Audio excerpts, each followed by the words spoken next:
Hello साथियों, welcome to royal study. Madhya Pradesh आबकारी आरक्षक 2023 के स्पेशल एग्जाम का आज 23 फरवरी फर्स्ट शिफ्ट का एनालिसिस हम आपके लिए लेकर आ चुके हैं। सभी क्वेश्चंस हमें मिल चुके हैं, पूरे एग्जैक्ट क्वेश्चंस यहां पर आपके लिए लेकर आ गए हैं। क्लियर है? इससे पहले हम अब तक का सभी शिफ्ट का एनालिसिस आपको करवा चुके हैं, जिसकी हमने प्लेलिस्ट बना दी है। यहां पर आपको लिंक दे देंगे, जिसमें आप क्लिक करके चेकआउट कर सकते हैं। क्लियर है? इस वीडियो की पीडीएफ फाइल आपको टेलीग्राम एप्लीकेशन दोनों जगह पर मिलेगी। आपको दोनों को ज्वाइन कर लेना है, दोनों के लिंक डिस्क्रिप्शन में डालिए। आप एप्लीकेशन को जरूर से डाउनलोड कर लीजिएगा। सबसे पहले पीडीएफ फाइल वहीं पर आपको दी जाती है, तो आप एप्लीकेशन को डाउनलोड करिएगा, डिस्क्रिप्शन में लिंक आपको मिल जाएगी। फाइनली स्टार्ट करते हैं। पहला क्वेश्चन बना है आपका 23 फरवरी फर्स्ट शिफ्ट में।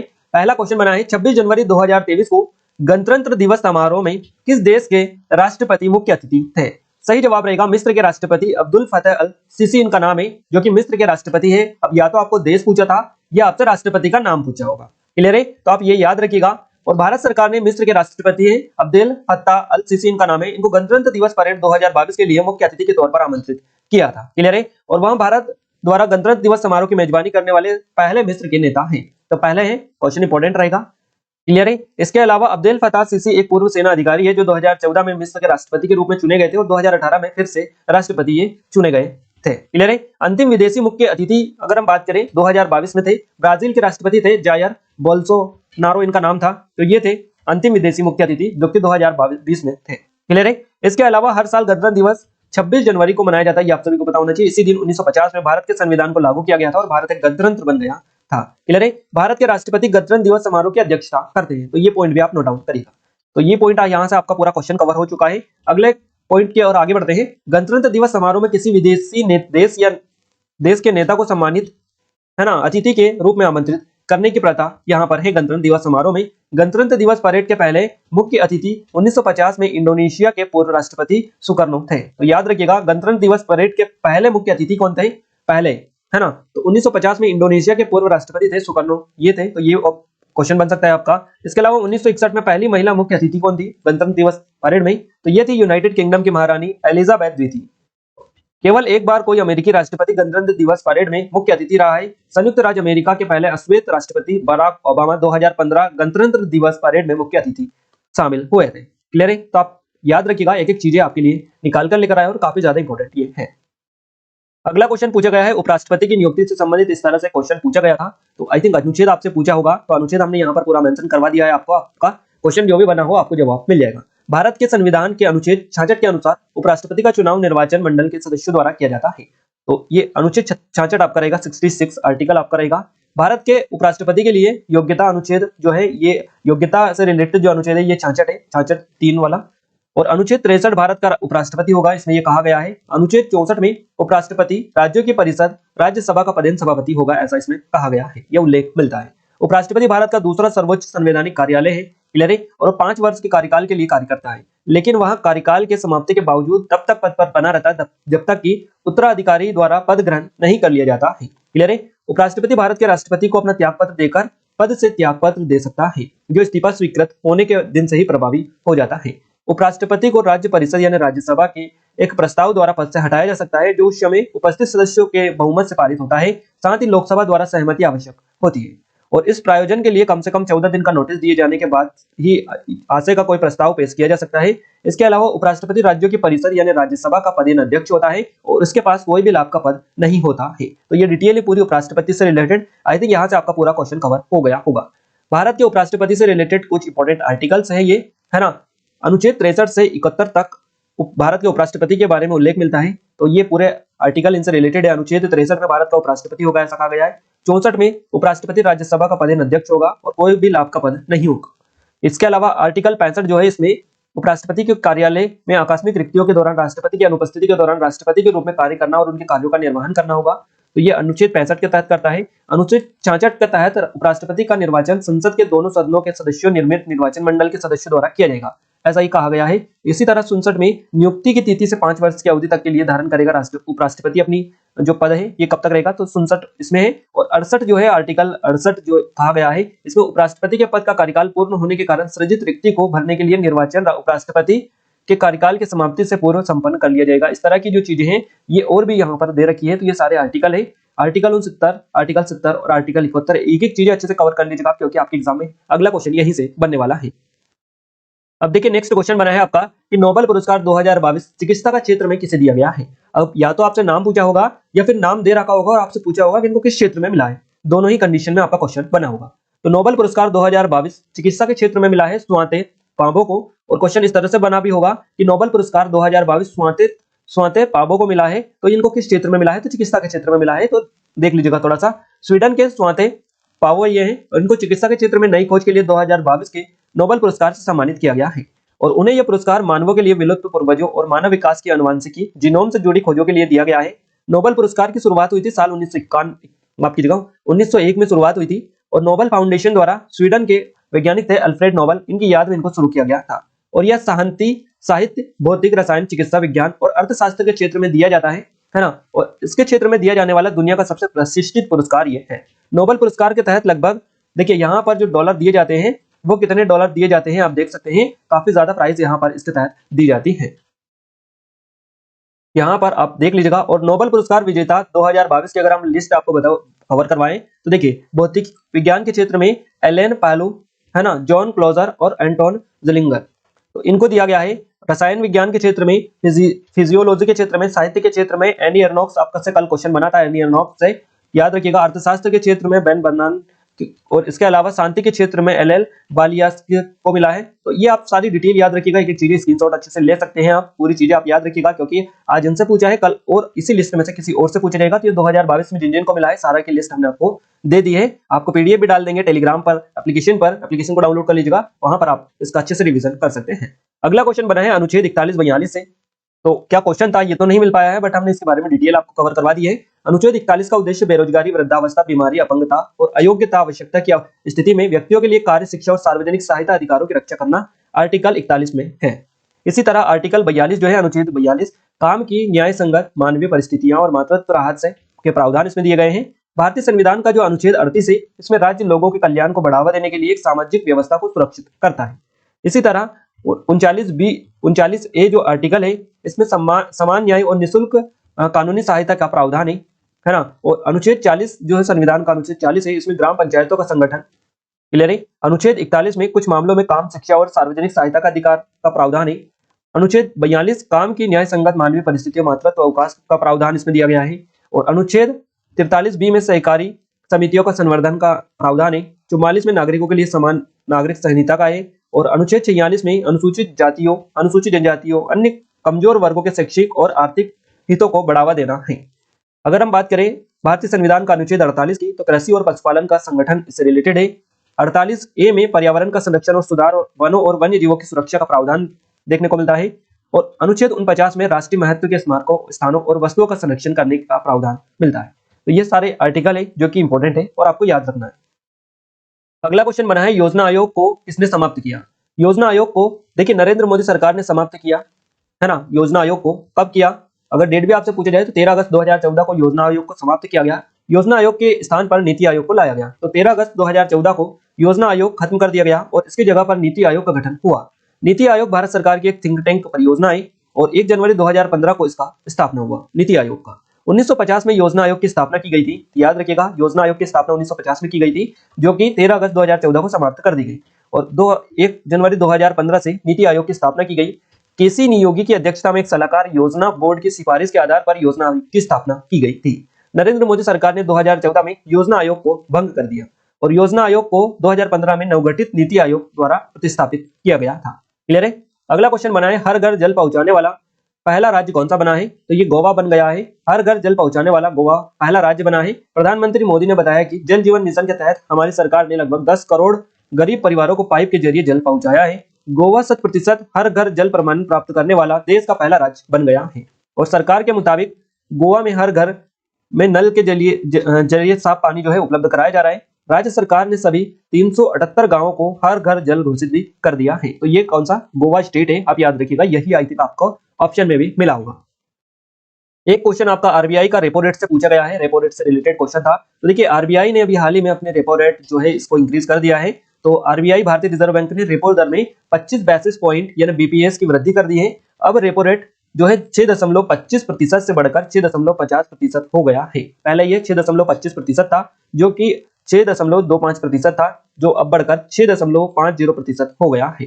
रेपो रेट बढ़ाने का फैसला खुदरा महंगाई पर काबू पाने के लिए लिया गया है। और दिसंबर 2022 में रेपो रेट जो थी इसमें 35 बेसिस पॉइंट की बढ़ोतरी की गई है। अगला क्वेश्चन बना है आपका, देखिए नेक्स्ट क्वेश्चन पूछा गया है 400 डेज। देखिए 400 डेज पुस्तक के लेखक कौन है? सही जवाब रहेगा चेतन भगत। चेतन भगत ने 23 सितंबर 2021 को अपनी आगामी पुस्तक 400 डेज का ट्रेलर जारी किया और वेस्टलैंड द्वारा प्रकाशित है यह पुस्तक द गर्ल इन रूम 105, है ना। और वन अरेंज मर्डर के बाद केशव सौरभ श्रृंखला की तीसरी कहानी ये है और यह 8 अक्टूबर 2021 को रिलीज हुई थी। उन्होंने what young India, what's making India Assam आदि कई अन्य भी प्रसिद्ध जो पुस्तकें हैं ये लिखी है। चेतन भगत काफी पॉपुलर राइटर है, लेखक है ये, और आई थिंक आप इनको जानते हैं। हाफ गर्लफ्रेंड इनकी एक सबसे फेमस पुस्तक है, तो याद रखिएगा काफी इंपॉर्टेंट है और यहाँ से इनके से रिलेटेड हर एक एग्जाम में क्वेश्चंस इनकी पुस्तकों से पूछे जाते हैं।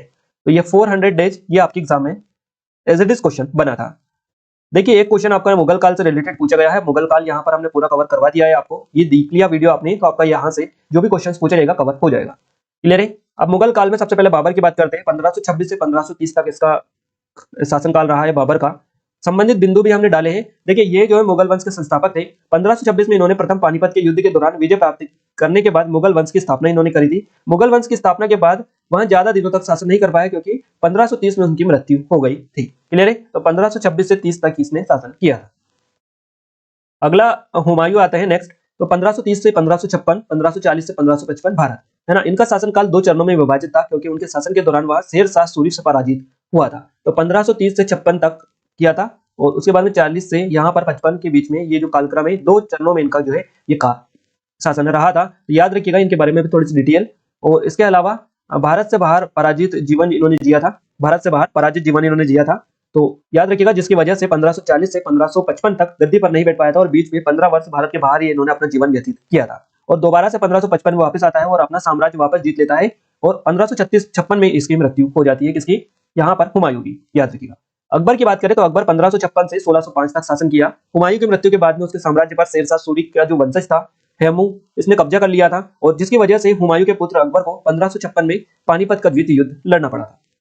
नेक्स्ट है जहांगीर। जहांगीर 1605 से 1627 तक शासन किया। जहांगीर को सलीम के नाम से भी जाना जाता है और 1611 में नूरजहां से विवाह होने के बाद में उसका वास्तविक जो सत्ता का सुख था वो नूरजहां के हाथों में रहा था। क्लियर है। तो याद रखिएगा। बात करें शाहजहां की तो शाहजहां 1627 से 1657 के बीच में शासन रहा था और इसके काल को स्थापत्य कला का स्वर्ण युग भी कहा जाता है क्योंकि इसके काल में कई किले स्मारक का निर्माण करवाया गया जिसमें दुनिया के 7 अजूबे देखने को मिलते हैं, जैसे कि ताजमहल, है ना।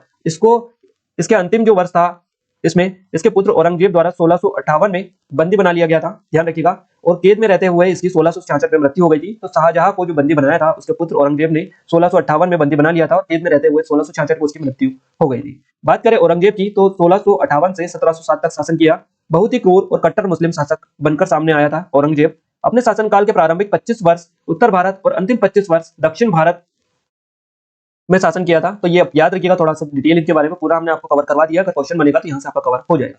अगला क्वेश्चन बना है 15 सितंबर को प्रतिवर्ष कौन सा दिवस मनाया जाता है? 15 सितंबर को हर साल इंजीनियर्स डे मनाया जाता है। इंजीनियर्स दिवस मनाया जाता है, ये आप याद रखिएगा। देखिए हम सितंबर माह में जितने भी इंपॉर्टेंट दिवस है वो लिस्ट आपको लेकर आए हैं ताकि आपका रिकॉल हो जाए। 1 से 7 सितंबर को राष्ट्रीय पोषण सप्ताह मनाया जाता है। 5 सितंबर को हर साल शिक्षक दिवस मनाया जाता है, किसकी याद में? डॉक्टर राधाकृष्ण के जन्म दिवस के उपलक्ष्य में मनाया जाता है। और 5 सितंबर को ही हर साल अंतर्राष्ट्रीय चैरिटी दिवस भी मनाया जाता है। 8 सितंबर की बात करें विश्व साक्षरता दिवस और विश्व फिजिकल थेरेपी दिवस भी मनाया जाता है। 10 सितंबर को हर साल आत्महत्या रोकथाम दिवस मनाया जाता है। 11 सितंबर को राष्ट्रीय वन शहीद दिवस मनाया जाता है। 14 सितंबर को विश्व हिंदी दिवस मनाया जाता है ना। और विश्व प्रथम वायु दिवस भी 14 सितंबर को ही मनाया जाता है। 15 सितंबर को भारत में इंजीनियर दिवस मनाया जाता है। 16 सितंबर को विश्व ओजोन दिवस, 27 सितंबर को विश्व पर्यटन दिवस और 28 सितंबर को विश्व रेबीज दिवस मनाया जाता है। ये इंपॉर्टेंट डिटेल है, आप याद रखिएगा। अगला क्वेश्चन बना है मुगल राजधानी को आगरा से दिल्ली किस मुगल सम्राट के शासनकाल के में स्थानांतरित किया गया था? सही जवाब रहेगा शाहजहां। ये क्वेश्चन आपका बना है मुगल राजधानी को आगरा से दिल्ली किस मुगल सम्राट के शासनकाल में स्थानांतरित किया गया था? शाहजहां आपका सही जवाब हो जाएगा। शाहजहां का जन्म प्रिंस सिहाबुद्दीन मोहम्मद खुर्रम के रूप में हुआ था और उनके नाम का अर्थ फारसी भाषा में हर्षित था। क्लियर है। उनके दादा अकबर महान ने उन्हें खुर्रम नाम दिया था। तो याद रखिएगा, हो सकता है क्वेश्चन बन जाए कि शाहजहां को खुर्रम नाम किसने दिया था? तो ये अकबर ने दिया था। क्लियर है। और देखिए स्मारक ताजमहल के प्रवर्तक थे ये कौन? शाहजहां।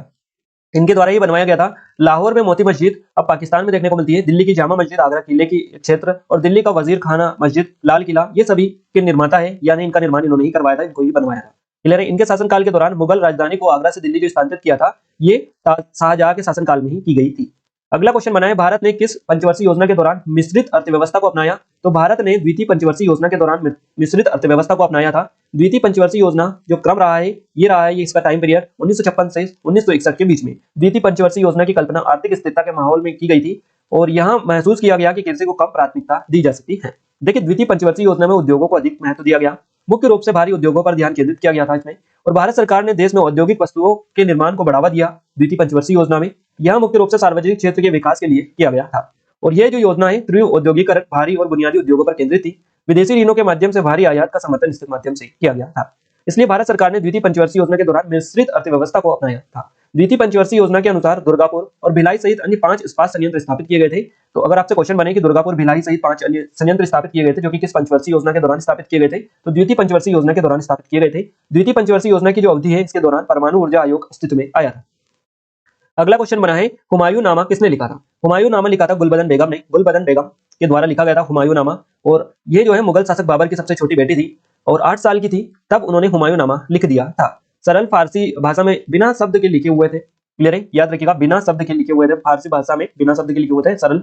और गुलबदन बेगम को उनके भतीजे अकबर ने उनके भाई हुमायूं की कहानी को चरणबद्ध तरीके से अधिकृत करने किया था। अकबर अपनी चाची के प्रिय ये जो डिटेल है ये आप थोड़ा सा एक बार देख लीजिएगा जो कि आपको इंपॉर्टेंट लगे तो, बाकी हमने मेंशन यहाँ पर आपके लिए करवा दिए।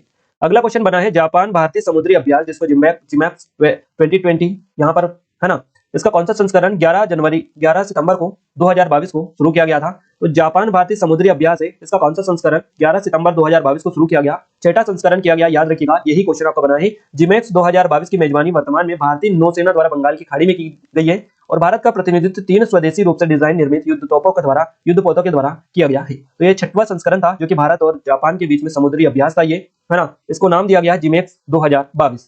तो इसका 6वां संस्करण था जो कि 11 सितंबर को हुआ 2022 में। और ये जो संस्करण है 10वीं वर्षगांठ का प्रतीक है जो पहली बार 2012 में जापान में हुआ था। यहाँ भारत और जापान के बीच राजनयिक संबंधों की स्थापना की 70वीं वर्षगांठ के साथ भी मेल खाता है। तो आप देख लीजिएगा काफी इंपॉर्टेंट है। और इस तरह के डेली के युद्ध अभ्यास पूछे जा रहे हैं। हमने कल वाली जो वीडियो दिया था एनालिसिस वाला उसमें पूरे युद्ध अभ्यास आपको कवर करवा दिए थे, तो आप उसको जरूर से एक बार रिवीजन कर लीजिएगा।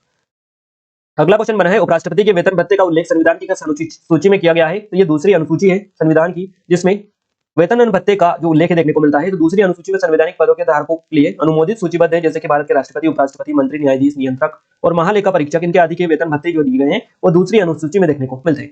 नेक्स्ट क्वेश्चन बना है काम करने की स्वतंत्रता से रिलेटेड एक क्वेश्चन बना है। एग्जैक्ट क्वेश्चन क्या था ये पता नहीं चल पाया है, बाकी हमने डिटेल आपके लिए डाली है। भारत के संविधान का अनुच्छेद 19(1)(6) ये भारत के किसी भी व्यक्ति को कोई भी व्यक्ति व्यापार, आजीविका या कारोबार करने की पूरी स्वतंत्रता प्रदान करता है। तो ये आर्टिकल 19(1)(6) और 6 है। क्लियर है? इसके अलावा एक और क्वेश्चन बना है आपका कि अरुणोदय योजना किस राज्य की है? अरुणोदय जो योजना है ये असम राज्य की है जो कि 2020 में शुरू की गई थी। याद रखिएगा काफी इंपॉर्टेंट डिटेल है। वैसे करंट अफेयर से अगर हम मोटा देखें तो 5 से 6 नंबर के क्वेश्चंस आपके बने हैं आज की शिफ्ट में, और इतिहास से भी 5 से 6 नंबर के क्वेश्चंस बने हैं। बाकी और भी क्वेश्चंस पूछे गए हैं, बाकी ये जो है मोटा हम आपको बता रहे हैं इस टॉपिक से सबसे ज्यादा क्वेश्चंस आपके पूछे गए हैं। अगर हम बात करें साइंस की तो देखिए साइंस में किस विटामिन की कमी से हड्डियां कमजोर होती है? तो विटामिन डी है। ये क्वेश्चन बना है। विटामिन डी शरीर में कैल्शियम के अवशोषण को बढ़ाता है, कैल्शियम हड्डियों को मजबूती प्रदान करता है। तो अगर क्वेश्चन अगली बार से बने कि किस विटामिन हड्डियां जो मजबूत होती है किस विटामिन से होती है? तो विटामिन डी से होती है। और विटामिन की कमी से हड्डियां कमजोर होती है तो विटामिन डी आपका सही जवाब रहेगा। याद रखिएगा विटामिन डी की कमी से रिकेट्स यानी हड्डी की असामान्यता हो जाती है ना। और विटामिन ए जो है इसकी कमी से रतौंधी होता है। रतौंधी जो होता है विटामिन ए की कमी से होता है। तो और भी यहाँ पर विटामिन हमने कवर किए हैं। देखिए विटामिन अगर बी की बात करें तो विटामिन बी की कमी से बेरी रोग होता है और कमजोर पेशियां होती है, काम करने के लिए बहुत कम ऊर्जा इसमें होती है। इसके अलावा विटामिन सी आपसे पूछा जाए इस पर भी रोग होता है, मसूड़ों से खून आता है। इसके अलावा विटामिन डी की कमी से सूखा रोग होता है, इसमें हड्डियां मुलायम होती है और मुड़ जाती है। विटामिन ई की कमी से बांझपन का रोग होता है, शुक्राणु और अंडाणु का उत्पादन क्लियर है कम होता है। इसके अलावा विटामिन के का आपसे पूछा जाए तो स्पंदन का विलंबित समय होता है, अधिक स्त्राव में रक्त स्त्राव में होता है। इसके अलावा कुछ और भी यहाँ पर ये जो चीजें हैं जैसे कि कैल्शियम की कमी से क्या होता है? तो कैल्शियम हड्डी और दांत जो होता है ये कमजोर होते हैं, हड्डियां और दांत कमजोर होते हैं कैल्शियम की कमी से। आयोडीन की कमी से ग्वाइटर रोग होता है, बच्चों में गर्दन की सूजी ग्रंथियां और मानसिक दिव्यांगता इसमें आती है। आयरन की कमी से रक्ताल्पता का रोग होता है, कमजोरी होती है। तो ये आप देख लीजिएगा एक नजर क्योंकि यहाँ से क्वेश्चन बन रहे हैं। अस्थि मज्जा से रिलेटेड क्वेश्चन बना है आपका, मानव शरीर से रिलेटेड क्वेश्चन पूछे गए हैं, क्रम से रिलेटेड, क्रम में जमाने से रिलेटेड क्या क्लियर है? तो मानव शरीर में यकृत एकमात्र ऐसा स्थान अंग है जो पुनर्जीवित हो सकता है। लीवर अंतःस्रावी ग्रंथि है, यह पित्त रस नामक एंजाइम का उत्पादन करता है। पित्त का उपयोग पेट में वसा को मथने में किया जाता है। यकृत शरीर की सबसे बड़ी ग्रंथि है। याद रखिएगा यकृत की खराबी में से हेपेटाइटिस ए और हेपेटाइटिस बी की बीमारी हो सकती है। अगला क्वेश्चन बना है लाइसोसोम से। एक क्वेश्चन पूछा गया है, क्या क्वेश्चन था नहीं मिल पाया है, डिटेल डाली है आपके लिए। लाइसोसोम ये गाल्जी उपकरण में पैकेजिंग की प्रक्रिया द्वारा गठित झिल्ली से घिरी आशयी संरचना है और इसकी भक्षकाणु का जो गतिविधियां है इसके कारण इसे आत्मघाती वेग भी कहा जाता है। तो लाइसोसोम को आत्मघाती वेग सुसाइड थैली भी कहा जाता है। और लाइसोसोम किसी भी विदेशी सामग्री के साथ खराब हो चुके कोशिका अंगों को पचाकर कोशिका को साफ रखता है, याद रखिएगा। अगला क्वेश्चन बना है आपका कि फूल और पत्तियों में पीले और काले धब्बे कैसे बनते हैं, इस तरह से क्वेश्चन था। फ्लो ऑफ एनर्जी कैसे होती है, ये आपका क्वेश्चन बना था। फलों को पकाने वाली गैस कौन सी है, तो ये तो हमने डाल दिया है, एथिलीन इसको बोला जाता है। एसिटिलीन भी इसको बोला जाता है। हरे फलों को कृत्रिम रूप से पकाने के लिए एसिटिलीन या एथिलीन का जो उपयोग किया जाता है। फलों के जीवन को 3 चरणों में विभाजित किया जा सकता है, फलों का गुच्छा, फलों का विकास और फलों का पकना। क्लियर है। तो फलों का पकना एक अपरिवर्तनीय घटना है और इसमें जैव रासायनिक, शारीरिक और ऑर्गोप्रोलैक्टिक परिवर्तनों की एक श्रृंखला शामिल होती है। कैल्शियम कार्बाइड से मुक्त एसिटिलीन गैस जो होती है ये फल को पकाने में तेजी करती है। तो याद रखिएगा, फल को जो कृत्रिम तरीके से पकाया जाता है एसिटिलीन या एथिलीन गैस इसको बोला जाता है। गाइस यहाँ पर हमने साइंस के भी क्वेश्चंस कवर करवा दिए हैं। अब मैथ्स के क्वेश्चंस फटाफट कवर कर लेते हैं। देखिए क्वेश्चन हमें मिला है 300 का 25% क्या है और उसी 25% के अंदर 400 की वृद्धि कर दी जाए तो फॉर्मूला लगाकर और आसानी से निकल सकता है। इस तरह के क्वेश्चंस काफी इजी रहते हैं। बट यहाँ पर पूरा पैटर्न समझ में नहीं आया है कि एग्जैक्ट क्वेश्चन क्या पूछा है, बट इस तरह से क्वेश्चन परसेंटेज का ये पूछा गया है। तो काफी इजी क्वेश्चन आ रहे हैं और कुछ हार्ड भी आ रहे हैं, ऐसा नहीं कि सभी इजी ही आपको देखने को मिल रहे हैं। SI CI से क्वेश्चन बना है, त्रिकोणमिति से क्वेश्चन बने हैं 2 आज, माध्यमाधिक बहुलक से जैसा कि आपको पता ही क्वेश्चन आ रहे हैं 4-5 नंबर के क्वेश्चन बने हैं। 2D से क्वेश्चन आया है, लाभ हानि, प्रायिकता, प्रतिशत, सांख्यिकी से रिलेटेड क्वेश्चंस आज देखने को मिले हैं। समय कार्य दूरी से, ट्रेन से क्वेश्चंस है, सरलीकरण यानी सिंप्लीफिकेशन से भी क्वेश्चंस मिले हैं। ये मैथ्स का पूरा आपका एनालिसिस है। अब हम बात करें रीजनिंग की, तो गाइस रीजनिंग में 2 क्वेश्चंस मिले हैं हमें और भी यहाँ पर हम टॉपिक आपको बताएंगे। देखिए राहुल का जन्मदिन 18 अप्रैल को आता है, उसी वर्ष के 3 दिसंबर को कौन सा दिन आएगा। प्रिया का जन्मदिन कब आएगा, इस तरह से कोई पूछा था रिलेट करके क्वेश्चंस। अब ये आप देख लीजिएगा थोड़ा सा। और एक क्वेश्चन बना है 1993 में 3 दिसंबर को शुक्रवार है, तो 2003 में 3 दिसंबर को कौन सा दिन होगा। तो ये आपका रीजनिंग का क्वेश्चन है। ये दोनों इस तरह के क्वेश्चंस बन रहे हैं। क्लियर है। और भी क्वेश्चंस पूछे गए जो कि याद नहीं रहे, इतने जितने याद थे वो बता दिए हैं। सिटिंग अरेंजमेंट से क्वेश्चंस बना है, कोडिंग डिकोडिंग से क्वेश्चंस बन रहे हैं, ब्लड रिलेशन से क्वेश्चंस बना है आपका, अल्फाबेट सीरीज से क्वेश्चंस बने हैं, मिसिंग नंबर से क्वेश्चंस बने हैं, रैंकिंग से, कैलेंडर, क्लॉक घड़ी और पासा। ये ऐसे टॉपिक है जिनसे सबसे ज्यादा क्वेश्चंस आपके पूछे जा रहे हैं। पूरा एनालिसिस आपको कवर करवा दिया। आई थिंक आपको यहाँ पर आइडिया लग गया होगा कि किस तरह का आपका पेपर आ रहा है, कितना एडवांस आ रहा है, कितना क्या आ रहा है। ये सारी चीजें आपके माइंड में क्लियर हो गई होंगी। जहां से ज्यादा क्वेश्चंस आ रहे हैं उनको आप एक नजर देख लीजिएगा अगर आपका एग्जाम है तो, क्योंकि यहाँ से क्वेश्चंस बन रहे हैं और आगे भी यही से हो सकता है कि आपके एग्जाम में क्वेश्चन देखने को मिल जाए। ये वीडियो आपको कैसा लगा कमेंट में जरूर से बताइएगा। हमारे कुछ ऑनलाइन कोर्सेस है जैसे पटवारी की टेस्ट सीरीज है, आबकारी आरक्षक, जेल प्रहरी, फॉरेस्ट गार्ड, एमपीपीएससी की टेस्ट सीरीज है, एमपी करंट अफेयर की ई बुक है, इन सभी के लिंक डिस्क्रिप्शन में डली है। आप चेकआउट करिएगा, काफी स्पेशल ऑफर चल रहा है। डिस्क्रिप्शन एक बार जरूर से विजिट करिएगा, इन सभी के डेमो वहीं पर डले हुए हैं। कोई डाउट है, कुछ क्वेरीज है तो आप हमें नंबर पर कांटेक्ट कर सकते हैं। इसके अलावा गाइस इस वीडियो की पीडीएफ फाइल स्टडी मटेरियल वाले सेक्शन में जाना है। एप्लीकेशन को डाउनलोड करने के बाद में एप्लीकेशन की लिंक डिस्क्रिप्शन में डली है, या प्ले स्टोर से भी रॉयल स्टडी सर्च करके आप डायरेक्टली डाउनलोड कर सकते हैं। यहाँ पर स्टडी मटेरियल पे क्लिक करेंगे तो ये फोल्डर आपके सामने ओपन हो जाएगा। इस फोल्डर पर क्लिक करना है, इसको ओपन करना है और यहाँ पर सारी पीडीएफ आपको मिल जाएगी। तो आई थिंक आप अच्छे से इसको डाउनलोड कर लेंगे। और अगर कोई डाउट है फिर भी नहीं आ रहा है आपको समझ में, तो आप कमेंट कर दीजिएगा, मैं आपको बता दूंगा। क्लियर है। ये वीडियो आपको कैसा लगा, कैसा नहीं लगा, आप हमें कमेंट करके जरूर से बताइएगा। डेली ऐसे ही वीडियोस चाह रहे हैं उसके लिए भी आप हमें कमेंट कर दीजिएगा। इसके अलावा पहले बार इस चैनल पर विजिट किया है तो चैनल को सब्सक्राइब जरूर कर लीजिएगा, बेल आइकन को आप दबा दीजिए ताकि ऐसे ही वीडियो आपको रेगुलर मिलता रहे। आज के इस वीडियो में इतना ही गाइस, मिलते हैं हमारे नेक्स्ट स्टडी वीडियो में। तब तक के लिए जय हिंद, वंदे मातरम।